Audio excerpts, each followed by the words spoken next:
Olá, sejam muito bem-vindos. Hoje a gente vai fazer uma coisa um pouco ousada: desmontar e reconstruir o nosso jeito de entender a mente. Para quem já ouviu falar do conceito de ego, pode se preparar porque vem uma reviravolta por aí. Jacques Lacan nos propõe uma arquitetura totalmente nova para a gente entender o que nos faz ser quem somos.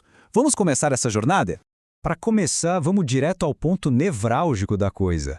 Com Freud, a gente aprendeu que o ego é o mediador, né? O centro da consciência que tenta equilibrar nossos impulsos com a realidade.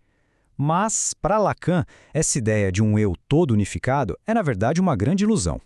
O ego lacaniano, o moi, é o lugar da alienação. Sabe? É uma imagem que a gente pega de fora e acaba ficando preso nela. Então, em vez de ser o nosso centro, o ego é, na verdade, a nossa primeira prisão. E para a gente entender essa nova arquitetura, nosso caminho vai ser bem claro. Primeiro, vamos ver como Lacan basicamente reinventou Freud. Depois, vamos construir os 3 pilares da realidade subjetiva. E, em seguida, entender a relação entre a lei e o desejo. E aí sim, isso vai nos levar ao coração da nossa análise, as 3 estruturas clínicas. E, por fim, a gente vê as implicações desse novo mapa da mente. Então vamos lá. Primeira parte: Freud revisitado por Lacan. É muito importante entender que o famoso retorno a Freud de Lacan não foi só uma homenagem, não. Foi uma refundação completa, uma releitura radical que trocou a base dos instintos biológicos pela estrutura da linguagem como a chave para decifrar o inconsciente. A grande sacada de Lacan foi tirar a biologia do centro da psicanálise. Ele pegou os conceitos de Freud, que muitas vezes tinham essa pegada mais instintiva, e reconstruiu tudo usando ferramentas da linguística e da antropologia estrutural. O foco mudou totalmente, saiu dos instintos e foi para a palavra, para a estrutura que nos forma antes mesmo da gente nascer.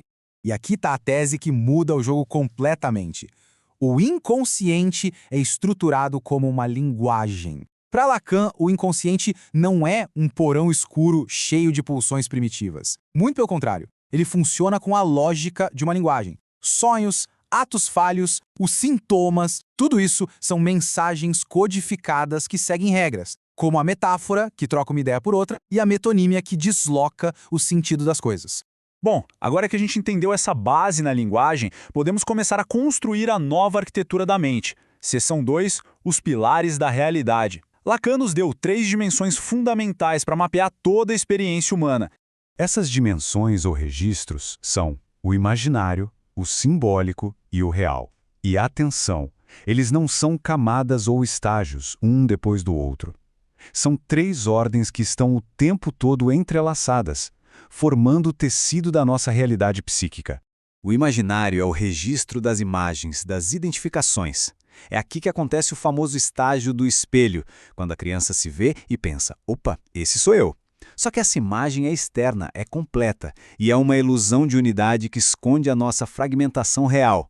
É a fonte do nosso ego, claro, mas também da rivalidade, do ciúme e daquele eterno engano sobre quem a gente realmente é. Depois vem o simbólico. Esse é o universo da linguagem, das regras sociais, da cultura. Pensa nele como o grande outro, a estrutura social e linguística que já existe muito antes da gente nascer. É essa estrutura que nos dá as palavras, as leis, as categorias para a gente poder se tornar um sujeito. O simbólico é o que nos arranca daquela relação dual do imaginário e nos joga no mundo social. E por último, o real. Cuidado aqui, o real não é a realidade do dia a dia. Pelo contrário, é aquilo que escapa, o que não pode ser dito nem imaginado. É o trauma, o encontro com o impossível, aquele núcleo de angústia que a linguagem e as imagens tentam, em vão, cobrir. É aquilo que, não importa o que a gente faça, sempre retorna ao mesmo lugar. Essa tabela aqui organiza tudo de um jeito bem claro, né? A gente vê o imaginário com a função de unificar pela imagem, o que gera uma dinâmica de narcisismo. O simbólico, que organiza tudo através da palavra e da lei, criando a diferença. E o real, que simplesmente irrompe como aquilo que não tem nome, o traumático, gerando a angústia diante do impossível. E essa imagem do nó borromiano é simplesmente genial para ilustrar a interdependência deles. Lacan foi buscar na topologia essa figura para mostrar que imaginário, simbólico e real são inseparáveis. Olha só como eles estão amarados. Se a gente cortar um dos anéis, os outros 2 se soltam na mesma hora. A nossa realidade psíquica depende totalmente da tensão e do equilíbrio perfeito entre esses 3. Vamos então para a terceira seção que nos mostra a peça central que amarra toda essa estrutura, a lei e o desejo. E para entender isso, a gente precisa falar do conceito de nome do pai.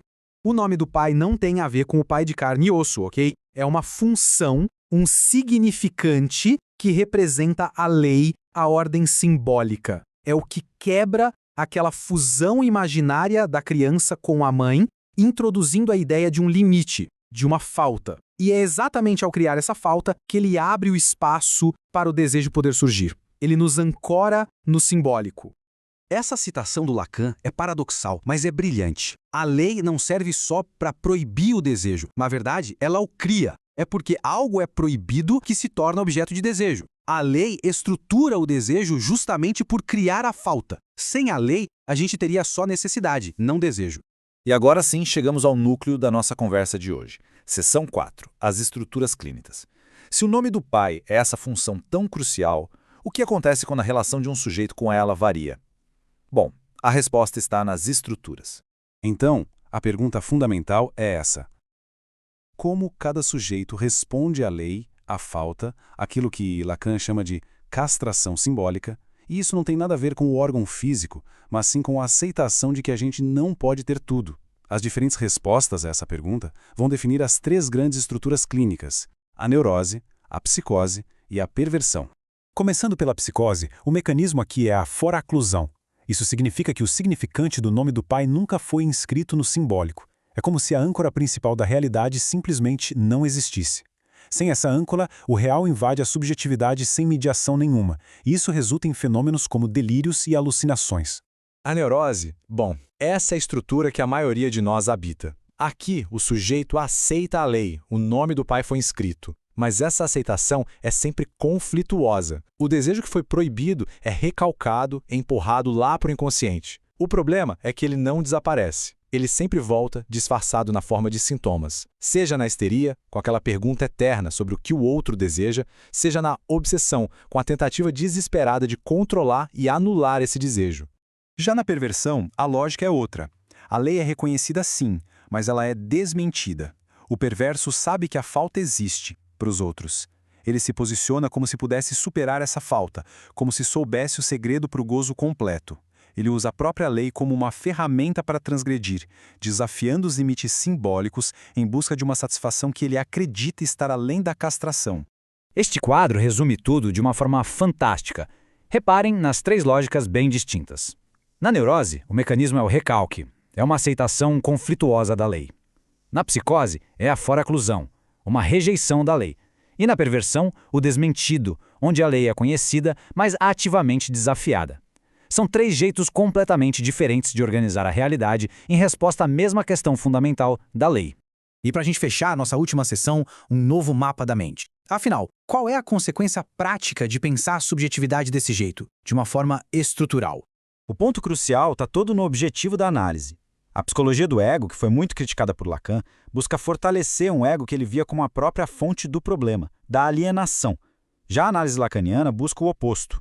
Não se trata de reforçar a ilusão, mas de ajudar o sujeito a atravessar a fantasia, ou seja, confrontar a história que ele conta para si mesmo sobre o seu desejo e sua falta, e a partir daí encontrar um novo jeito de viver com isso. E a gente termina com uma pergunta que encapsula todo o desafio lacaniano. Se a nossa subjetividade é construída pela linguagem que vem de fora, do grande outro, e se o nosso ego é essa imagem que nos alienamos, a questão que fica no ar é: quando a gente diz eu, quem ou o que está realmente falando? Uma reflexão que nos convida a continuar explorando este mapa fascinante e tão complexo da mente.